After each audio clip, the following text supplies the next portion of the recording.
it's hard in the age of AI to just judge a project on its merits when it comes to tech, but it's very clear right now, at least for me, it just hit mainnet today, but like the Tempo's tech at the moment, at least, is the best in market. This episode is sponsored by Canton, the only public permissionless blockchain built for institutional finance. We'll hear more from Canton later in the episode. Blockworks Digital Asset Summit is back in New York, March 24th through 26th. We'll have top speakers from leading asset managers, financial institutions, DeFi protocols, crypto companies, and policymakers all under one roof. Think BlackRock, Coinbase, Robinhood, and more. Follow the link in today's show notes to buy tickets and make sure to use code BELL200 for $200 off at checkout. See you there. Hey everyone, quick disclaimer before we get into today's episode. Nothing said on Bell Curve is a recommendation to buy or sell securities or tokens. This podcast is for informational purposes only, and the views expressed by anyone on the show are solely our opinions, not financial advice. Our guests and I may hold positions in the companies, funds, or projects discussed. All right, everyone, welcome back to another episode of Bell Curve. You got me, Xavier, Myles, fellas, welcome. Good to be back. Xavier, you are not jet lagged. Just remember on this episode, you are I've not just, feeling jet lagged. I've touched down in Europe from Australia yesterday, and I'm recording this late evening European time, so I'm trying not to think about what time that is in Australia. So looking forward to this one. Do you There not you think, go. though, sometimes your body just gets so confused if you move around enough, it's just like, screw it. I do think so. I feel like when you travel a fair bit as well, there are some little tips and tricks you can get around, and just the everyday excitement of being in a new location. So, and everyday excitement of being on another Bell Curve podcast, of course. Exactly. Well, the real excitement is coming in we're T-minus 6 days out from DAS. I was just telling you guys, I mean, it's kind of interesting, everyone's got their own little look at the industry, and they've got their own little sources of alpha and data points. I will say, this is something we've been talking about on Twitter, but it's actually true. The institutional bull market thing is just very real. I mean, we've been hosting DAS since 2019. I've watched twice the attendance of DAS fall like 50 to 70% year over year in these bear market cycles. So we have this whole preparation that we do. This is going to be the biggest DAS we've ever had in a real crypto bear market. And I think this is, we opened things up last year. We talked about this divergence, and it just is continuously happening. And also it is funny for me to watch simultaneously what's going on with DAS and the energy and the excitement and the attention, and like the names that are there this year is crazy. At the same time as we have this Vanity Fair article about being demanded to be taken seriously, and I don't even know what to make of it fully. It was just, it's one of those data points that you just see these two things and it's like, okay, we're at the end of an era and the beginning of a new one. That was my take. 100%. At the same time, I did still see Fartcoin on the attendee list, right above Federal Reserve of the United States, Fidelity. Yeah, it's like, Well, I we gotta love have the this good industry. folks of Come Fartcoin on, represented, yeah. Myles. Come on. You have to, Yeah. 100%. We don't And need to grow up too fast. shout out to whoever put that as their company in the attendee list. So yeah, we're still weird. We're just, it's okay. It's a little bit more buttoned up, and the tokens are still down, but the charts are up and to the right, including DAS's attendee list. I feel pretty good about saying, I mean, not a trader, not a professional investor, ignore what I'm about to say, but it feels like my spidey sense is that there's a bottom in asset prices, even though I think there will be some amount of time to there's kind of a general momentum, new investment, sentiment thing that takes a while longer to turn around. I don't think we've turned the corner on that yet, but there's been, man, there are all these just signs of, people like we're talking about the family office of a prominent crypto founder who's taking crypto off of their, it's like, hey, have you considered that that's probably the only thing you guys have edge in? Maybe but, I just, there are all these signs, I think that, I Yeah, think, but isn't that success, right? We're fading into the background of other industries, technically, right?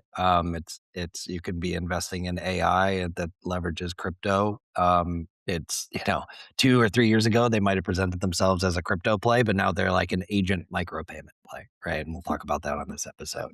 Um, and fintech is the same thing, right? And I think that overall is a good thing. It just means that we're now actually providing solutions for the rest of the world that doesn't need its own standalone category.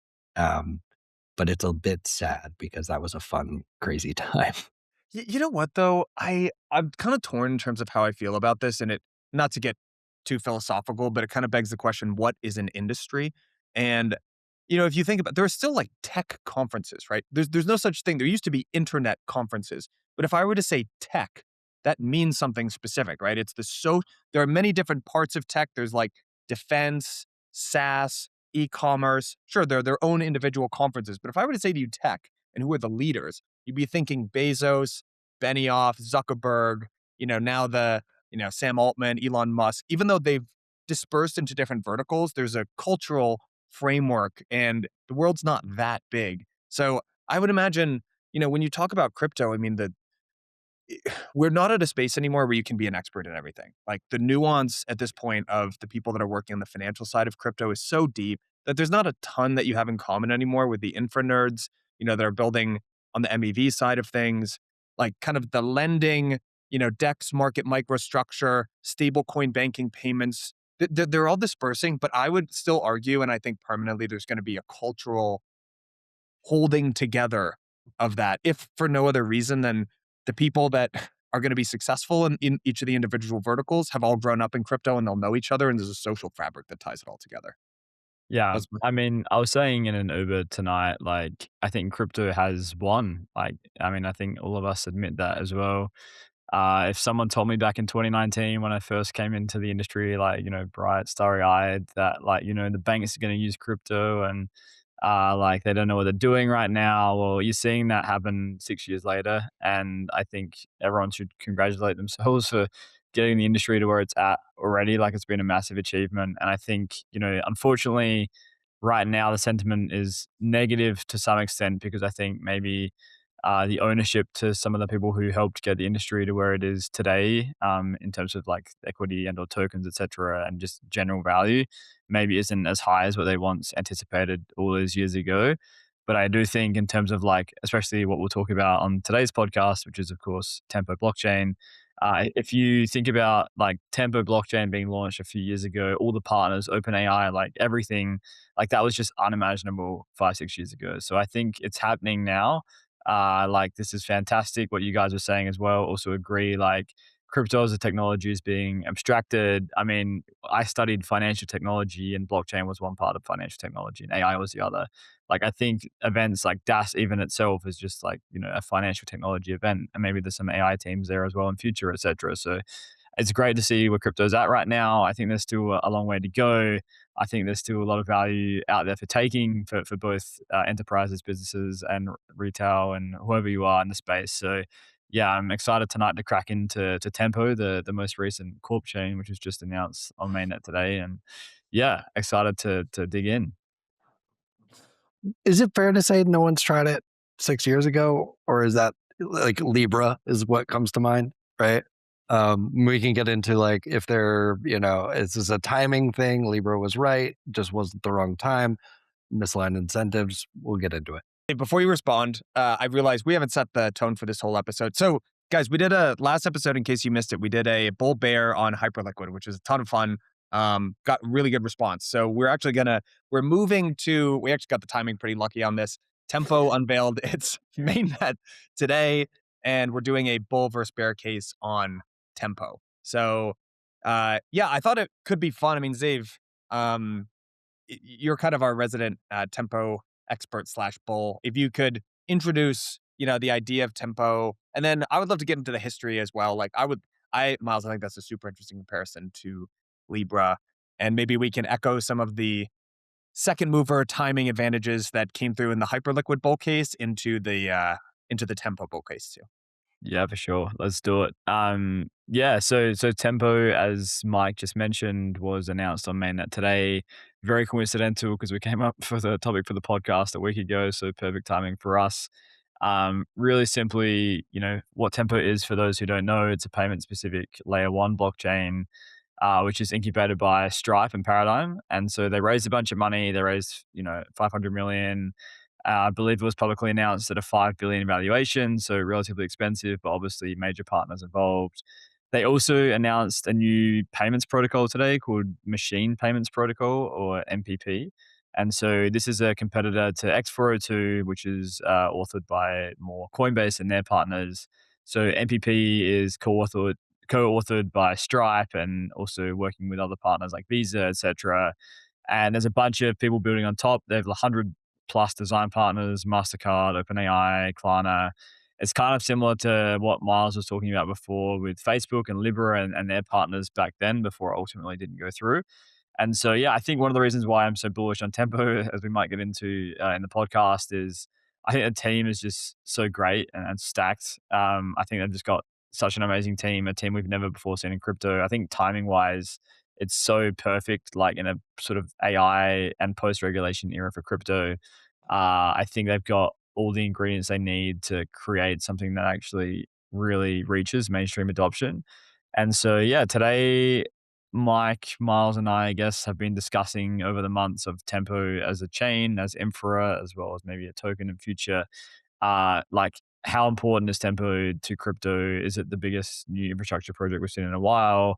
Or is it overhyped? And so, yeah, I think today we'll be discussing the bull and bear for both. I'm definitely sitting more on the bull side, and I think the other guys maybe swing either neutral and or bearish. So yeah, it should be a good chat. I would like, okay, I think I'm in the middle here. We keep picking stuff that you're super bullish on, Zave, so someone's got to represent the other side here. Okay, I also want to put into context just why people are so excited about this idea of payment, um, like kind of chains which are based around an L1 and payments in general. And maybe to like rewind a little bit, if you think about how stablecoin adoption has happened on chain and why there's, some $300 billion of market cap in stable coins, it mostly has to do with trading. So generally, the story of the distribution of kind of the duopoly of USDT and USDC has to do with trading. And this is part of the reason why, if you think about Tether as a business and what led to their success, they got two things really right. One, that they really built their distribution synonymously with offshore exchanges where the majority of trading was happening. They wanted it to be in US dollars, but they couldn't access the US banking system. And that distribution strategy was just so absolutely phenomenal. And then because they figured out where the distribution was, where the customers that actually wanted to hold these stable coins were, they actually also kind of lucked into what probably is the bigger market, which is the offshore dollar market. This is kind of an unintuitive thing, but there's an offshore versus an onshore kind of euro dollar versus dollar market, and Tether really nailed it here. But so far, also to a lesser extent, USDC nailed this for on-chain trading. Like the story of USDC is synonymous both with Coinbase as a distribution partner, although that's challenging, probably for both organizations to some extent, but also like trading in DeFi as well. But you can look at the distribution of both of those stablecoins through the lens of where do people want to trade. But the overall use case for dollars in general is payments, trade flows, that type of thing. And so for a long time, people have been looking at typical blockchain substrates and saying, you know what, there actually does seem to be a need here for financial infrastructure where stablecoins are treated as a first class citizen for payments. And I think that is what has gotten people really, really excited. And there's this idea that this could be an even bigger use case and access to customers and distribution that even the legacy guys had access to, like the Tethers or the Circles of the world. Um, and Myles, I know you said this is kind of like Ben Thompson, but this is almost even rewinding further here. This is a kind of the original sin of the internet and browsers that you didn't have payments baked in to begin with. So this is a long-term problem that people are really, really excited about. I don't know if you can give us some of that context. No, I'm with you. I would just maybe like start on a more simple, like straightforward question is like, why not use an existing Yeah, public yeah. blockchain, right? And I do think to some extent, Tempo, Arc, are reflections of general purpose blockchains, public blockchains being, not being able to cater to like um, businesses that are not currently really underserved, right?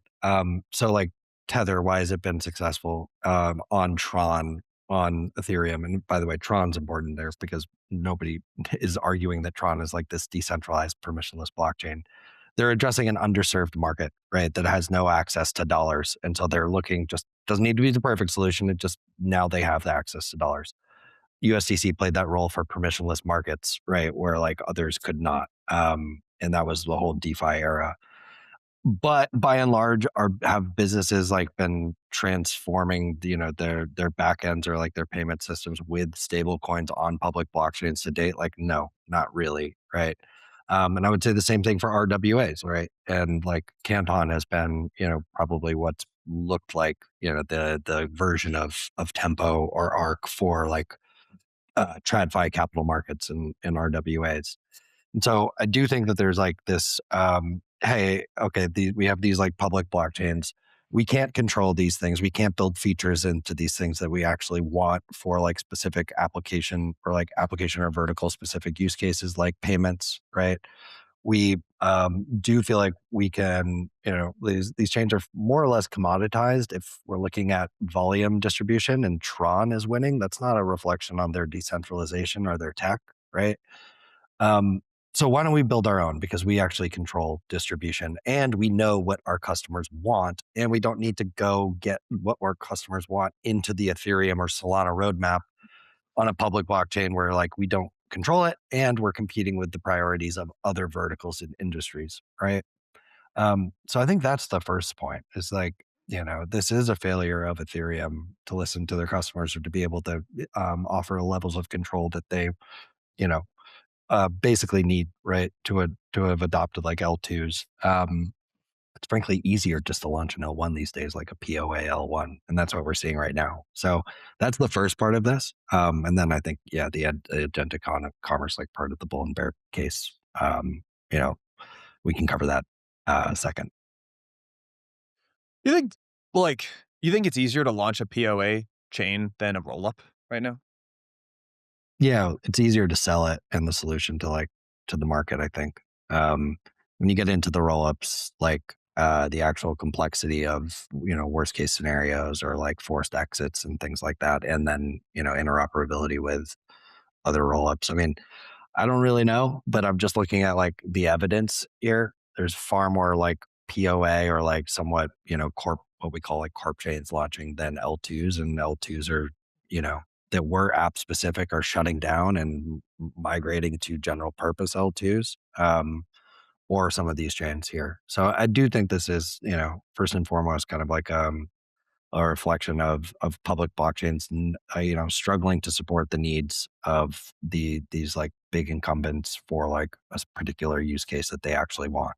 I mean, I would maybe argue that they're kind of different use cases, and I think I read today in Tempo when they launched. From what I understand, Tempo has a kind of lane in their blocks where they're reserved for payments, and I could be wrong in what I'm saying here, but I don't think it is possible via a layer 2 to have such a lane that then kind of rolls back up to the layer 1. I'm not if it is possible, I haven't seen it being done before. So, I do think that Tempo is doing quite unique things at the kind of layer 1 level, including that kind of, like, ordering, let's say, of transactions and prioritizing payments over other kind of transactions that touch state of that chain. But, yeah, I agree with you, Miles, that to some extent, I think Ethereum like that was the dream. It was also the Cosmos dream back in the day. It was also the Avalanche dream of like, Still is, baby. we're gonna bring all the corp chains to the Cosmos. We're gonna bring them to Ethereum. Well, actually, the corp chains are gonna bring themselves on chain, and that was like I think maybe the thing that was underestimated, and we're seeing that play out live in real time. I do have a bit of a call here to make though, and we haven't even got into the bull and bear cases, but I do think that Tempo is the first of many corp chains, and my only real bear case for Tempo right now is the competition in the next 12 to 18 months. I'm actually literally just reading a news article as you were saying that, Miles, around like SEC approving NASDAQ tokenized equities trading pilot. So like what this means is like you're seeing now that TradFi and crypto is like blurring and lines are blurred. And I think Tempo is a first mover and they're out in front right now. And I think their distribution, like we've said, is huge. So I am very bullish on the distribution. Question mark for me on the standard. Like, I think it makes sense without going too deep. I guess, like, at the same time as mentioned, Tempo is a chain we've just talked about as a layer one blockchain, but they're also trying to introduce their own payment standard for agents. And X402 is already a standard that's pretty well adopted in the space. Their argument is that X402 doesn't accept non-crypto payments, which I actually understand, and I think the argument makes sense. And so, if they can create a standard that allows for payments outside of crypto as well as lines are blurring with TradFi, like maybe that does make sense, or maybe it doesn't, because maybe we just use stables long term anyway. But obviously, it's a competing standard with X402, which can blur the lines. But that standard is trying to bring more traffic to Stripe. But I would assume and estimate that, like, in the next 6, 12 months, as we see more corp chains go live, they're just going to come out with their own agentic standards as well. So I'm not sure if it actually moves the space forward in any way in terms of like the actual protocol they announced today.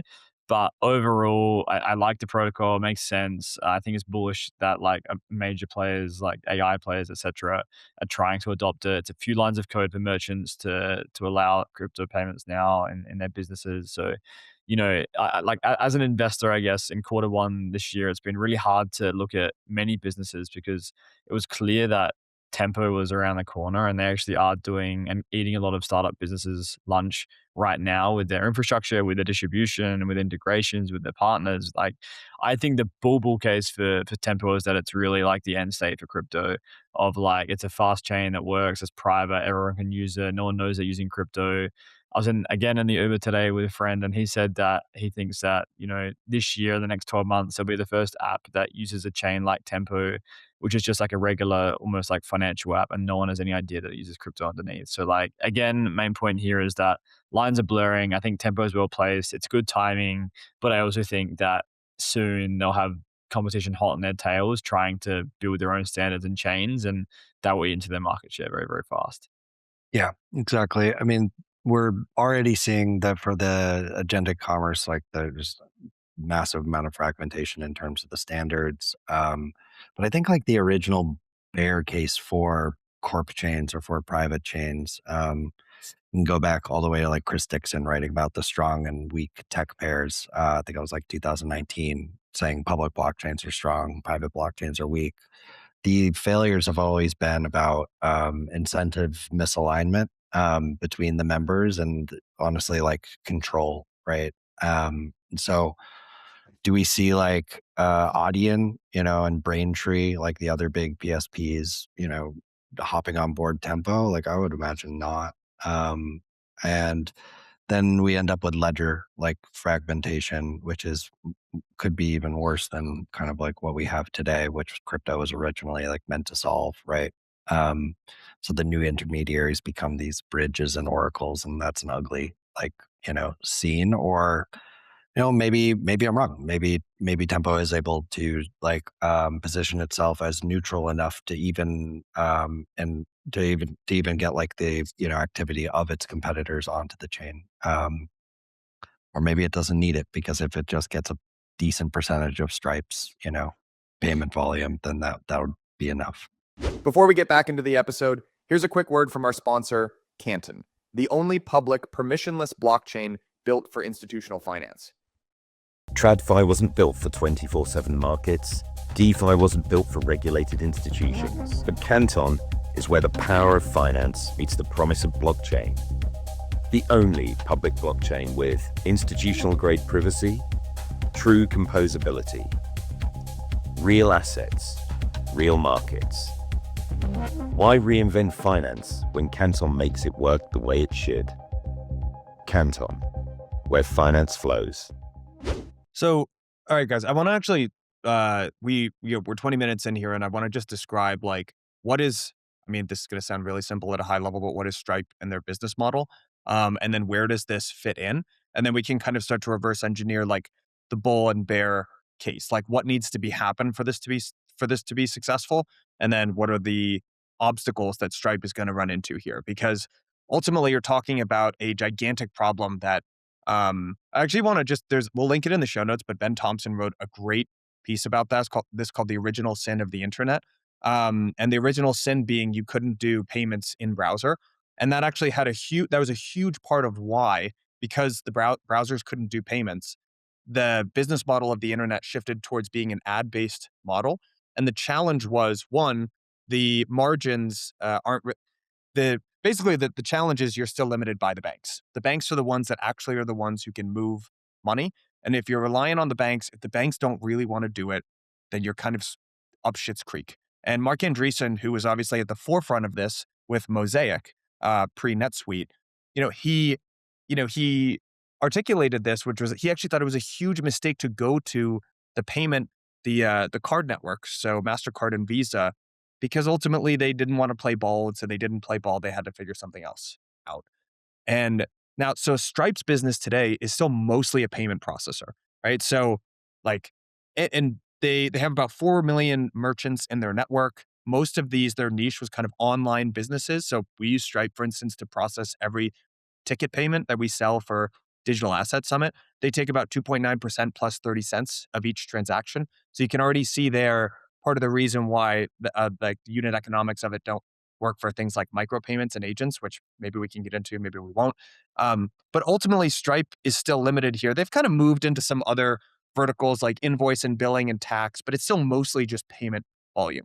And if you think about the stack of a payment, right, they're an application that sits on top of the underlying rails. Just to put it really simply, what Stripe sees with Tempo is the ability to own the rails and more directly monetize the activity that they can flood into their network.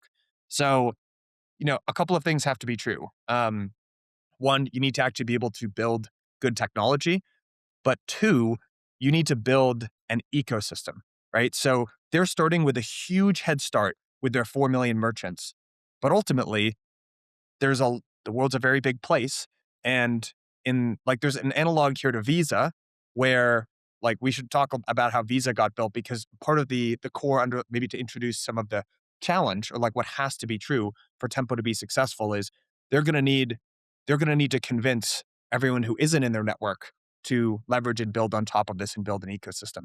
So just to like explain some of what we're talking about here, and then maybe we can get into the core components of what Tempo is, like from an architecture perspective, and then start to lay out pros and cons, bull bear cases here. But I just wanted to provide that context for listeners about how it all fits in. Yep.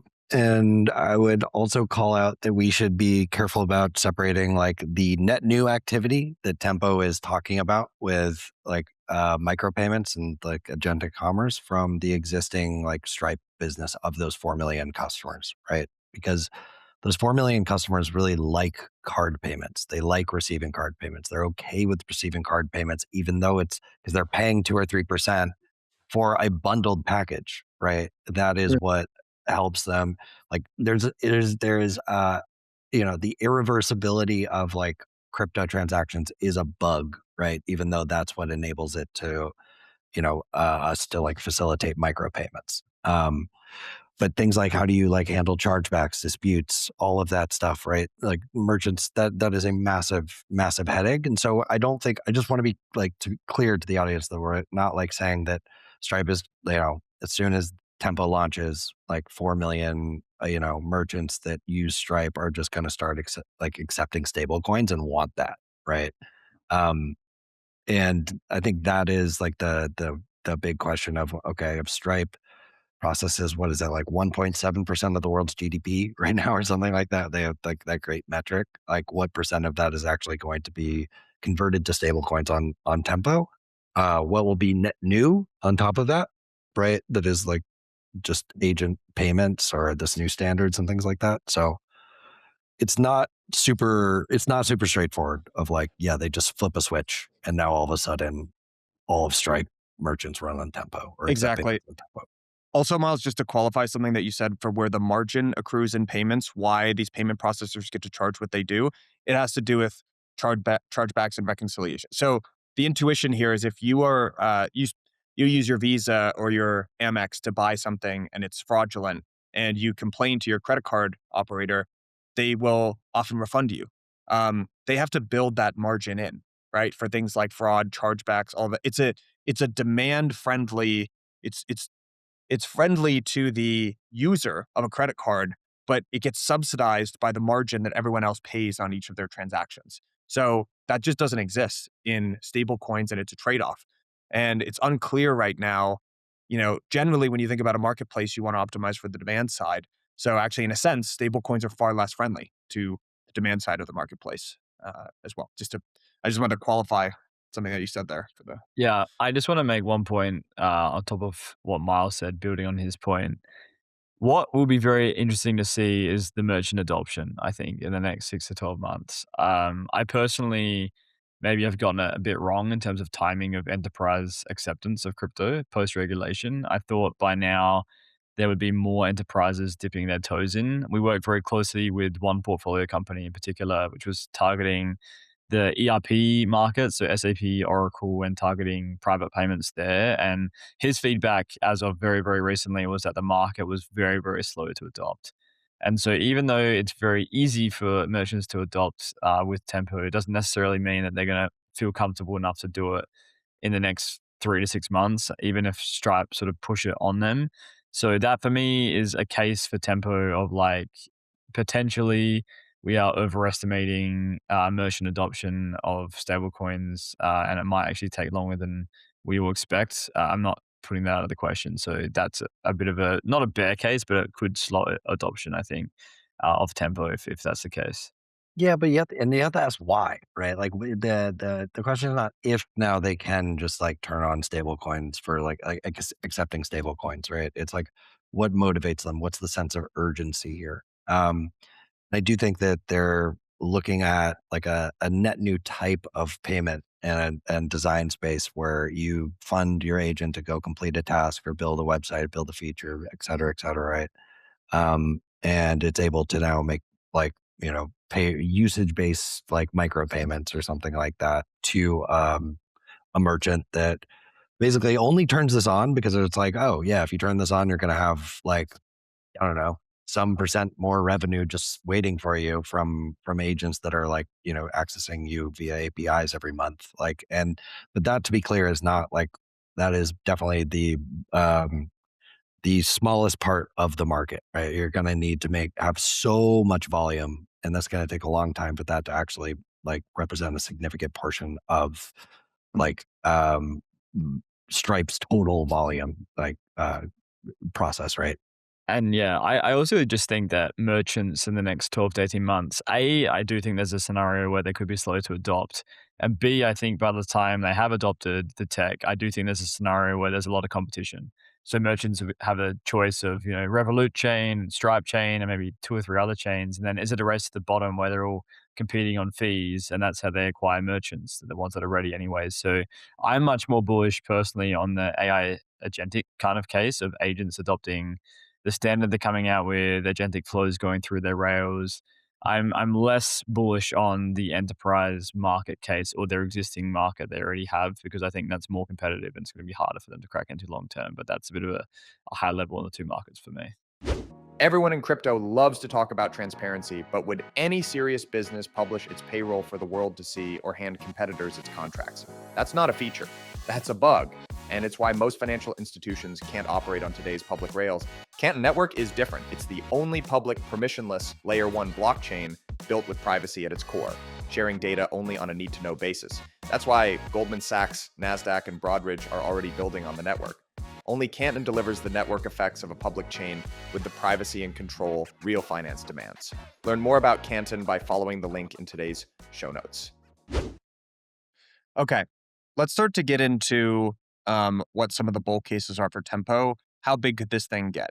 Zave, maybe to just run down some of the ideas that we currently have is, and we were starting to talk about this a little bit, but one, there's this original sin of browsers, and like everyone kind of had this early idea that payments was going to be big on the internet. We just never fully got there. So this is an old idea that people generally are very bullish on and understand needs to happen. And it feels like with Tempo, that could be the kind of back end.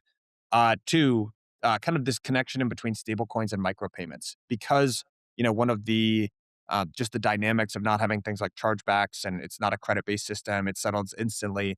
You don't have that extra margin built in there, and what you get for that is being able to make small payments. So you don't have that 30 cent per payment, as a way of cutting off the tail end for Stripe to make sure that they're not, getting screwed too hard on the individual unit economics of payment.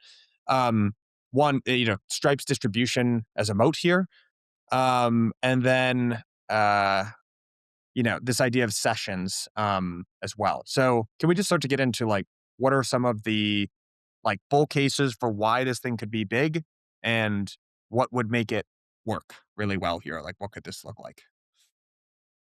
Yeah, absolutely. I think we've already touched on quite a few already.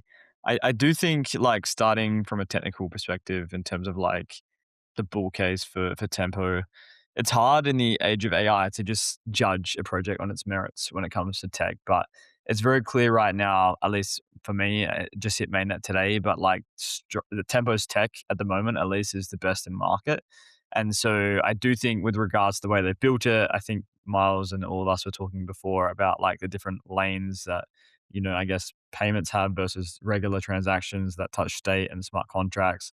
They want to be the payments chain, and I think a lot of other chains are going for this. Like Tron is going for this for what it's worth. I think Plasma's going for this as well. Like there are many chains trying to be the payments chain, but I don't think anyone has struck the right chord yet. And I think Tempo theoretically with the setup, like they have the best setup in terms of internally with their team and externally with the people they're working with, as well as the tech itself, like I was mentioning. And so it's EVM compatible. They're going to have other app developers deploy contracts on their chain. I do think another thing we haven't mentioned yet in general is just like I the way for me to win as a payments chain long term, it's actually beyond the distribution partners because as Myles was saying before as well, like a lot of these teams want to control their economics, and there's a danger that a lot of these teams, if they see success of Stripe and Tempo, that they're going to want to create the chain themselves to create their own economics. But the bull case is that all teams in crypto, especially agentic teams, adopt the standard. I think the standard is the most important. Why is it the most important? It's because the standard then leaks value back to Tempo Chain. It directs value to Tempo Chain. And so if they can get teams, Solana, Ethereum, etc., building smart contracts, all using the standard, all being settled on Tempo, building network effects from that, further liquidity, further distribution, crypto native distribution, I think is a big win if they manage to achieve that. The risk is if they don't achieve that, if they don't tap into an ecosystem or new applications or net new markets or net new agents, and other competitors come into that, I think it can get very competitive for them very, very fast there. But in short, like I just think right now when it comes to Tempo, they're out in front with agentic micropayments as well as you were saying, Mike. Around, I've spoken with many teams this quarter, trying to build different ways of having agents sort of pay for things in a very cheap way. And as you mentioned before, Mike, agents haven't had a chance to do this before. Not to present a bull and a bear case at the same time, but I do think that the standard itself, like what I'm struggling with as an investor, is how hard is the standard to build, and why would someone adopt the standard like over other standards that come out in future? And I do think the bull case again for Stripe is that the standard gets adopted. But the question for me really is right now is like why would that standard be adopted over others? And their claim at the moment is that it will be adopted because you have players like Visa, etc., where you can have agents interact and pay for things in things outside of crypto.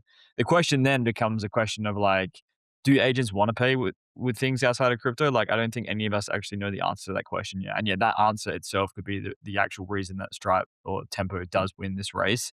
And so, yeah, it comes down to the standard, but at least theoretically right now, they have found a way to make it very, very cheap for agents to interact with APIs in a very cheap way using microtransactions settling on their blockchain. We mentioned the distribution already, but of course, crypto has a distribution problem. We've seen Telegram and Ton, and there was always views for platforms that have had a lot of users. Stripe is the first platform we've seen, I guess, apart from Libra, where they've gone live with existing major players in tech. And so this is exciting to see. We actually haven't seen it before. As Myles was saying before, again, presenting the bear case at the same time, like the risk, the most bullish thing is that the teams and the partners align and they get the governance right. But that also is unprecedented in crypto itself. So we've just spoken about before on the podcast that the risk is as well that the teams don't come together and the incentives aren't aligned, and then of course the whole thing breaks. So I think that is another real risk, but of course the upside there is that they have distribution. They did 1.4 trillion in volume in a year or two ago, and it's in their trillions of volume now. So if they can eat a percentage of that in the infrastructure, of course that's massive. One thing I also want to mention on the tech side is to do with state channels. And I was reading a tweet today from a guy called Liam Horn, who's been building in the space since 2017. Uh, Interestingly, a lot of tempo scaling is off chain. And so, like, again, we were talking about before layer ones versus layer twos, where layer twos are an off chain scaling technology. For me, even though I haven't read all the docs of Tempo, it looks like Tempo is a layer one with a lot of off chain scaling technologies. They're kind of almost building their own layer twos baked in. And I think like these state channels are almost, they call them sessions, which on a high level, if you want to abstract it, is let's say in a future where we're interacting with our agents and we want to access like a news article on Blockworks, for example, I would open a session with, let's say, like the Blockworks API. And then as soon as I open that session, whenever I consume data or anything from Blockworks at a later time, it has my identity and it can take from my account whenever because I've already given it permission. So it's a way for me to give permission to my account for using Blockworks as services, and Blockworks can see my ID and give access to my account only with one transaction. And obviously, you can imagine a lot of costs being saved there. So that itself is a big innovation, and that again could be a big reason why Stripe and Tempo does win this agentic space. But yeah, timing couldn't be better. Regulation obviously is in a great spot. That's why these major players are coming in. I do think the agentic commerce space is up for taking. And I do think Stripe is the first player here, and they've got a lot of things right so far. It's really going to be theirs to lose, I think, to some extent, with regards to like maybe governance and competitors. I do think people like Revolut will launch their own chains. The question will be like, do those get adopted as well? But yeah, it's a very open space, I think, in terms of like it's not as clear to me right now that Tempo in 2 or 3 years' time is gonna be, like, the biggest payments chain. So we've had that claim before from Plasma. And the last thing I wanna mention actually, which not necessarily a bull or a bear case, but if you think about the payments chain winner right now, it's Tron. Mike, you mentioned that before, and I'm curious to hear you guys taking a second on this. But Tron has done very well in emerging markets and USDT maybe gray areas. Tempo is a complete different go-to-market approach. It's corporate, it's enterprise, it's American. Like, is there demand there? Like, that's a big question for me. Like, we're talking about, like, the merchants are the demand. Do they want the stables flowing through their businesses or not? That's like TBD. Whereas emerging markets, very, very clear. They wanted USDT. They needed the dollars. They would pay money for it. They're paying Tron big fees, which is another bull case for Stripe potentially, but also a bear case. Like we mentioned before, I think they're charging one micro cent or something per transaction. Like they will need millions and billions and trillions, but that's how they're thinking about this, which they can achieve. But Tron charges a dollar or two per transaction right now, and their only transfers are about 120 bucks. And so the bull case here is that Tempo has built infra to sustain the demand, but the question is like, is the demand there yet? And there's a question on timing of the demand because the demand is definitely there in emerging markets from humans, but is the demand there from agents right now to pay for services? And is Tempo actually the best standard and the best way for agents to pay long term? And does it get the best outcome for users?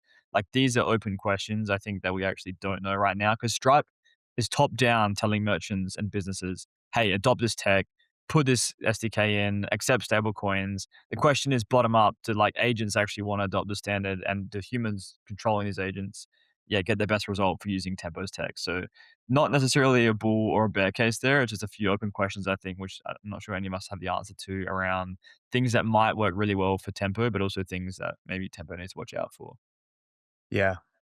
I think it's interesting, Xavier, hearing you. So first of all, there's the tech, which matters an enormous amount. Here's my like just as No, it doesn't. but no. The first big order of magnitude does. So I was gonna put like a an asterisk attached to that. So what doesn't matter, in my opinion, is like this is why none of the new, even faster Solanas worked because once you go from $30 a transaction to like 0.001 cents, like that 99.99% drop is that's where you get all of the initial traction, and then going from 0.001 cents to 0.0000000, it doesn't, that's not enough, right? You've already done most of it, and by the time you've made that big incremental step change, you've been able to build enough critical mass.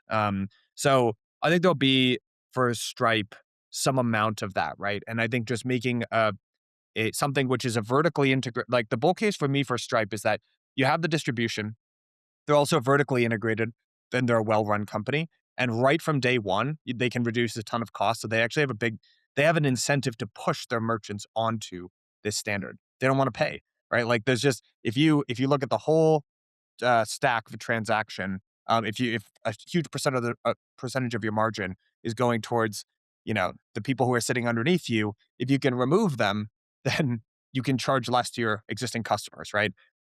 Two, they've actually done a phenomenal job of not only onboarding, like they've onboarded Bridge and Privy. They're building out a full stack vertically integrated piece of infrastructure that's probably born from them being just a thin app on top of a ton of infrastructure that already exists. So it's kind of like the Mark Zuckerberg thing when he wanted to be a platform. Like I think it kind of sits at you, right? If you're a thin app that sits on top, you have distribution, but also at the same time, you suffer from not like you strategically. I think that's why so many of these banks and payments providers want to build the whole thing to start with. So Zave, I agree with the point that you made at the top of this episode.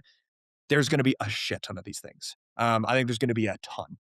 Um, and then on the yeah, I kind of think there's a big advantage for Stripe here being a first mover. And then the last thing too is these agent payments, agentic payments are just so obviously going to happen, and it's so obviously going to be a massive market that anyone that can get there first and having a connection with OpenAI, which is the consumer app, they've got a pretty good shot, right? Like these are all the bull cases.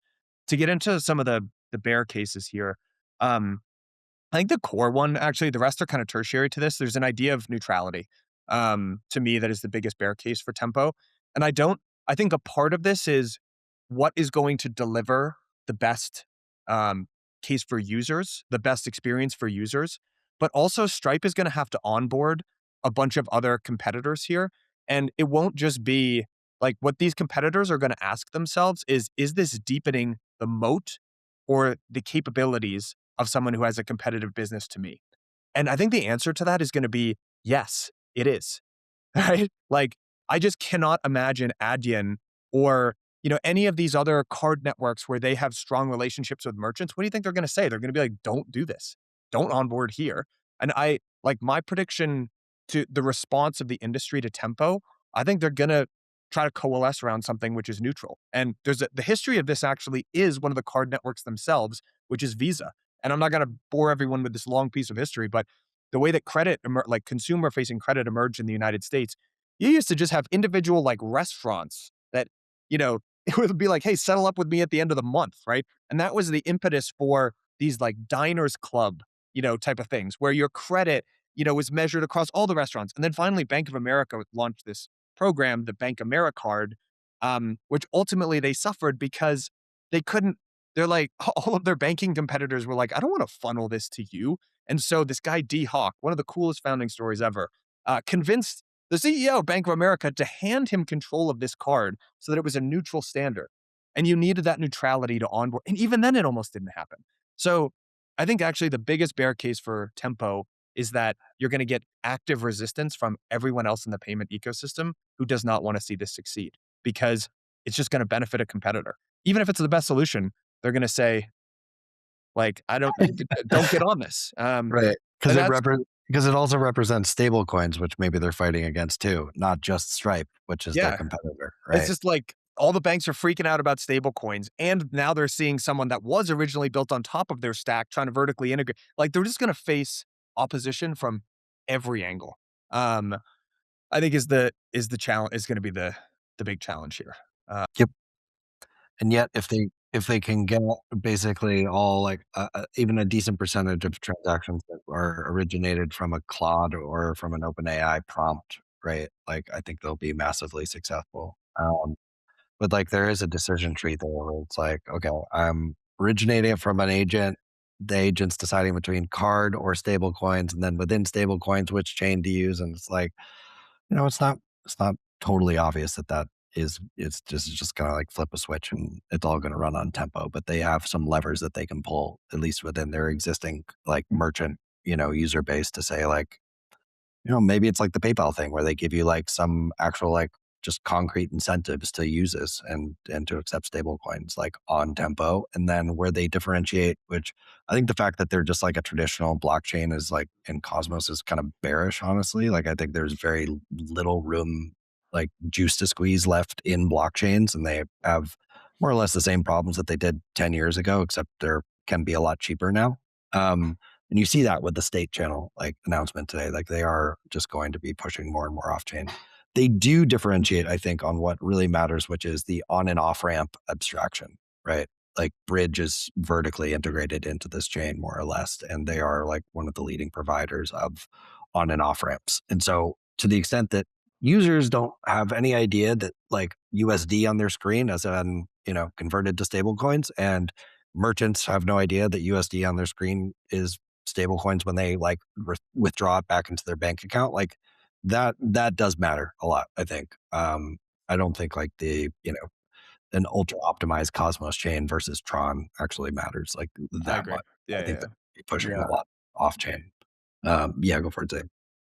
Yeah, just I think an interesting bull v bear case to present might be around future autonomous agentic businesses. Like, I think the bull case for Tempo is that autonomous agents run their own businesses on chain and they actually manage their treasuries and all of that and use the standards that Tempo is making, because that market is just going to continue to grow.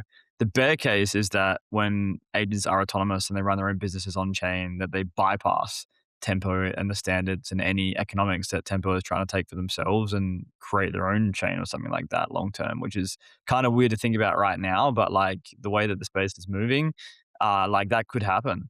And so I think Tempo is building for an agentic future as humans would see it, but we don't really know autonomous agents how they're going to see it in like 1 or 2 years time. And I think that is the bull and the bear case presented in potentially one. Right.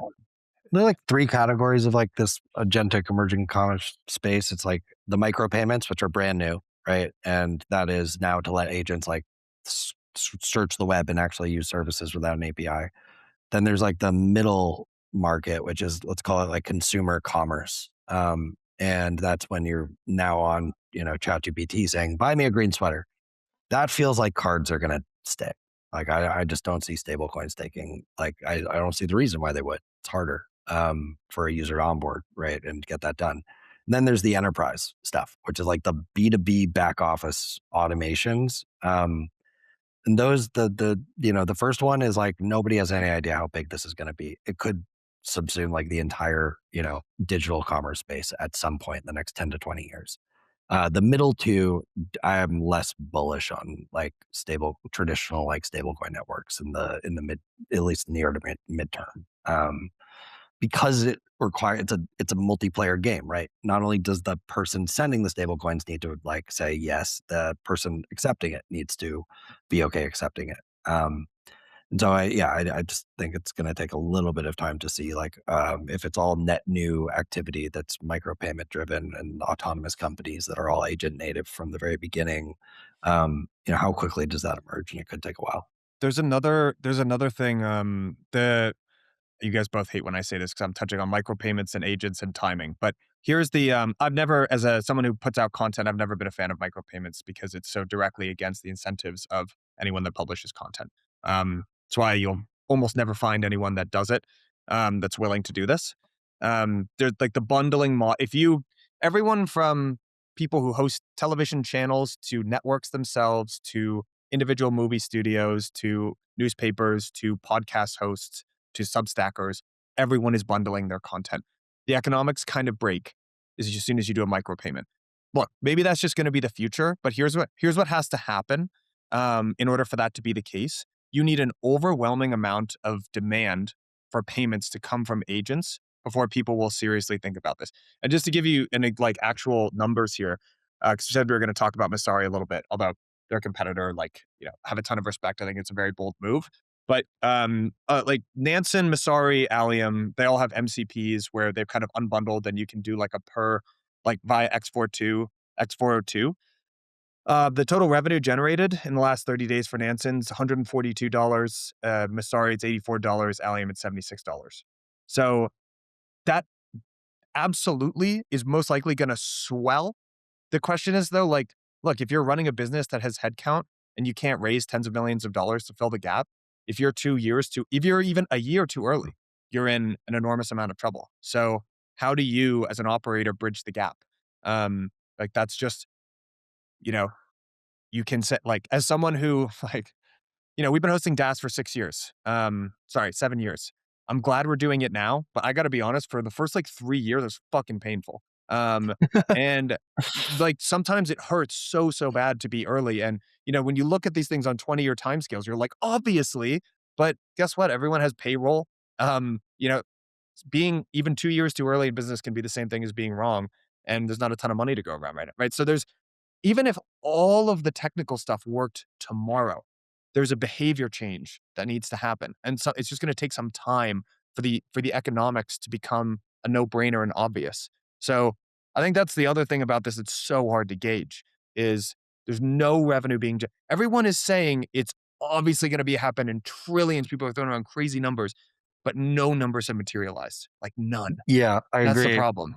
But at the enterprise level, like we see, what is Meta's going to cut like 20,000 jobs, right? And eventually, it already is leading into like back office functions that will move money, right? And that's what I'm actually more excited about. Is like, or not in the very near term. Is thinking about, okay, if there are like true productivity, and you're not only like if you automate part of your business with agents, you're looking at both top line improvements and like bottom line improvements from a cost margin standpoint. That's motivating. Okay, they're gonna have to like a good chunk of those are gonna be touching money. They need like very, they're not gonna compromise on control or trust. Like that to me is where this is really interesting in the near term.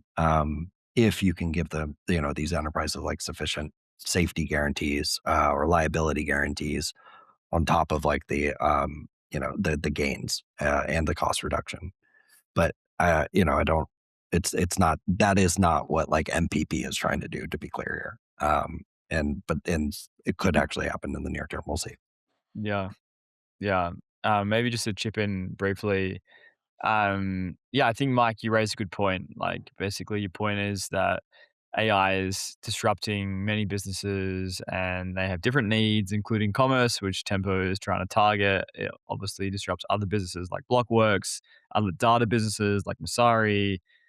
Startups are cutting staff, incumbents are cutting staff. So, like, I think really the takeaway point here is that, like, I've never, at least in my working life, experienced any time like this before, where like I feel like everything is just being completely disrupted.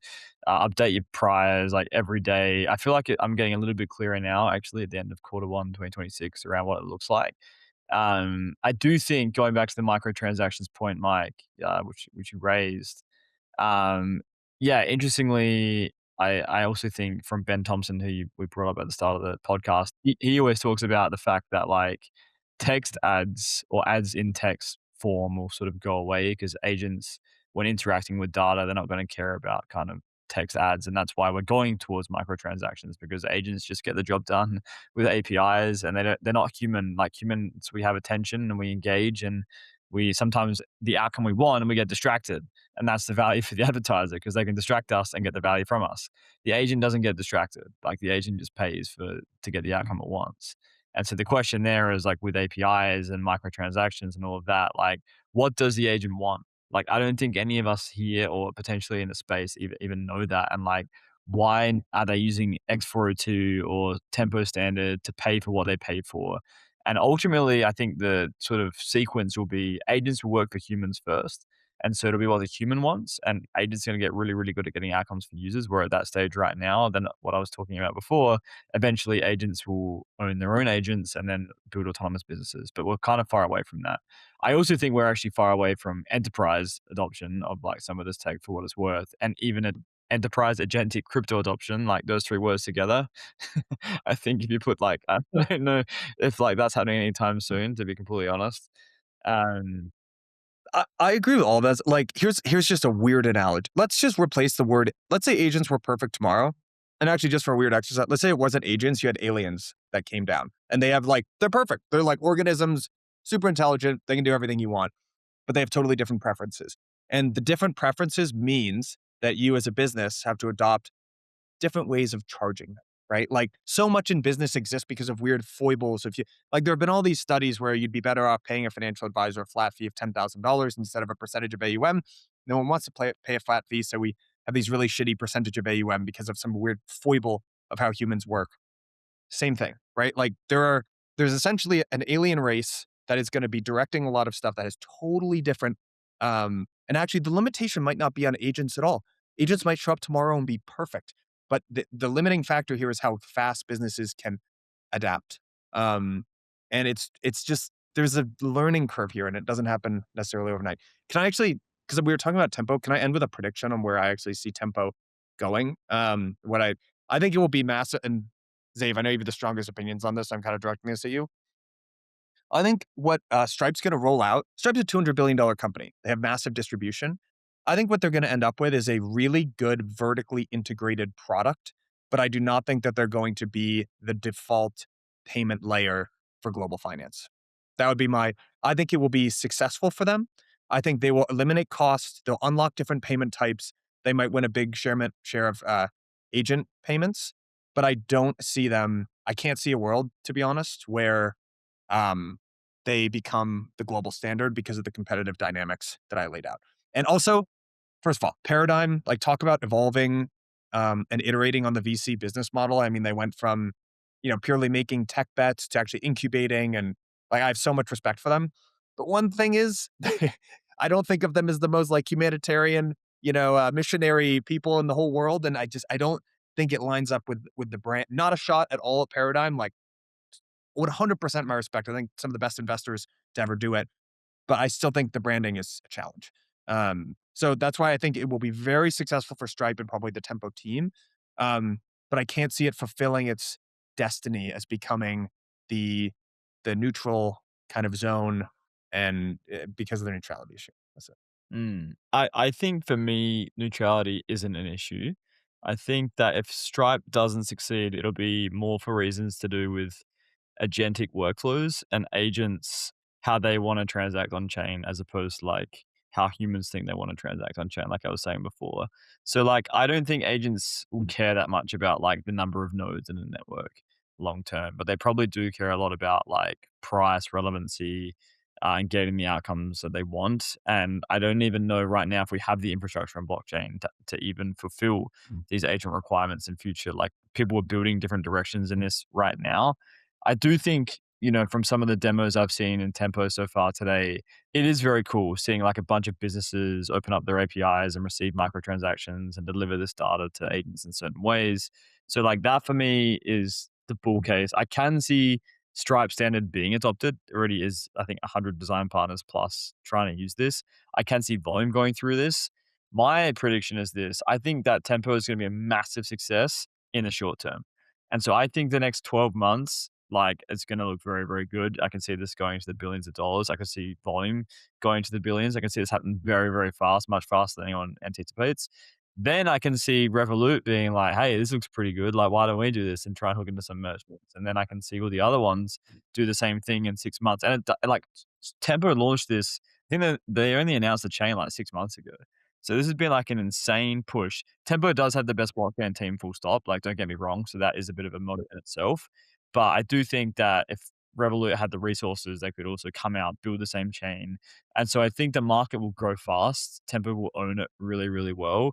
Then I think it'll be another, maybe like three or four pop up like in the future, and they'll all kind of dominate different areas of the market. But it is growing, much like fintech is itself, like Stripe and Revolut and Brex and Ramp and like whoever the heck it is, like these days they're all going to want to own the infrastructure. It's never been easier to build a chain post regulation and own the economics. So look at the business itself. And then if it has a chain or not, like that's just going to cut fees, like you were saying, Mike. And so it'll be vertically very good for the business. Maybe like look very hyped in the short term. And then long term, people realize that, hey, this is great for the business itself. But maybe, less so in terms of like not well dominating like Ethereum as a global currency or something like that. So like that would be my case for it. You know what? I'm starting to thread this into I completely agree, Zabe, with what you, so I think there's an instinct and also just like poking around, talking to some of the banks and the payment, there is an instinct for control. Also, many people who operate or like many of the different players that operate in finance are used to operating within the bounds of a stack. And they're uniquely aware of the limitations of being just a player in the stack as opposed to owning the full stack.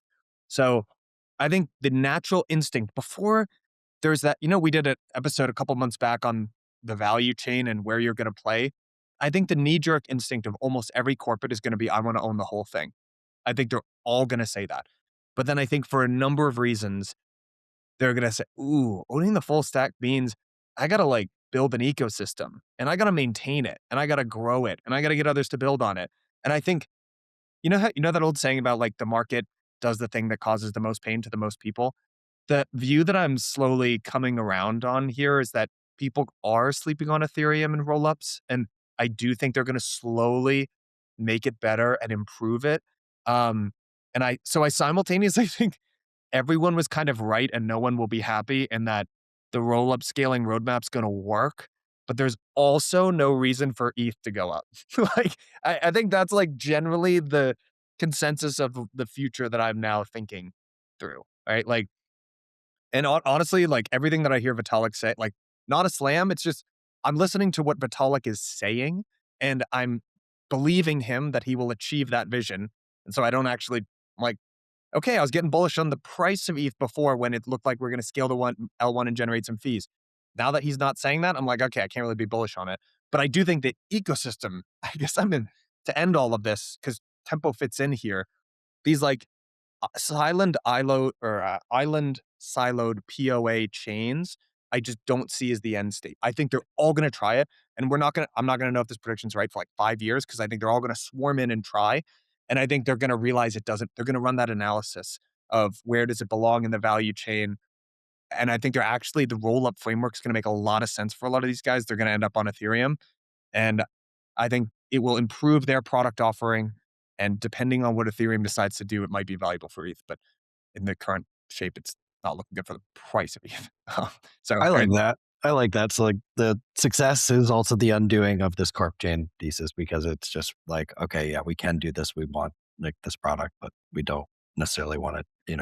There will probably be a couple more corp chains, and then it will come back full circle to understand that you can make as much money as they are without needing your own without chain. all the pain in the ass Yeah, of running the chain, yeah, right? Like, yeah. I think that's fair. I think that's fair. yeah, Yeah. that'd be my. Well, I'm generally aligned with that. I wish Stripe was public. That's what I wish. Like freaking go public, Well, guys. yeah. Well, they need a D-Hawk, like somebody who's going to clearly separate this new thing from the Bank of America and like is a true visionary and gets everybody on board for the greater benefits. What happens if this thing is successful? I haven't seen that yet from Tempo. You know what? This was the writing was on the wall here when the Circle IPO happened, and it popped. And it popped like whatever it popped, like, did like a 5x immediately or whatever it did. It's like, man, you got to imagine Stripe equity is looking pretty good here post their bridge acquisition, but it's private and you can't get your hands on it. And yeah, it's a little annoying, but Maybe they're yeah. just waiting to tokenize that equity I on mean, Tempo for the right time. the big question, which we haven't even talked about in this episode, is the Tempo token.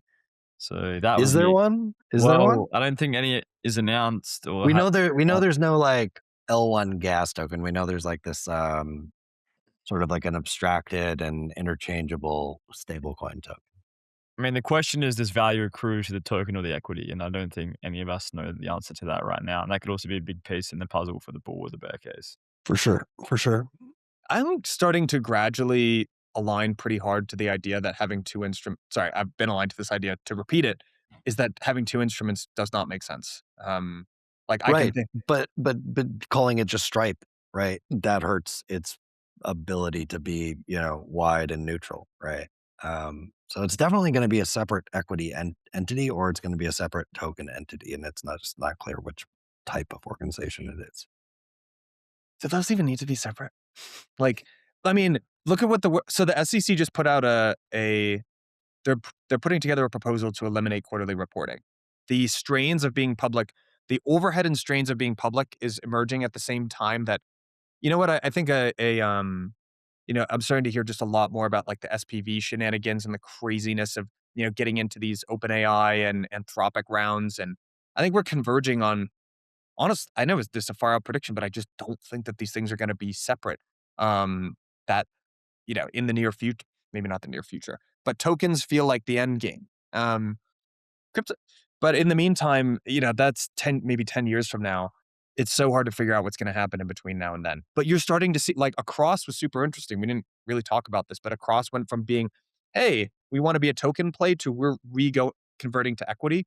Whereas Aave is kind of deprioritizing labs equity and aligning. Morpho only has the token. So some teams are choosing tokens, some teams are choosing equity, but maybe they end up being pretty similar, depending on how the SEC decides to regulate this. But I don't know. I'd be a bull on the token, for what it's worth. Like, There he is. you kind of have to be, right? I mean, yeah, I think so. It's a store of value, guys. It's a sovereign payment store of value. You gotta have that monetary premium, you know? Yeah. All right, guys, this was a ton of fun. Looking forward to doing it live at DAS Yeah. next week. Zave, get some sleep, buddy. You're not jet lagged. Nope. Yeah. Cool, guys. All right. Awesome. This was a ton of fun. See you next See week. you next week. So.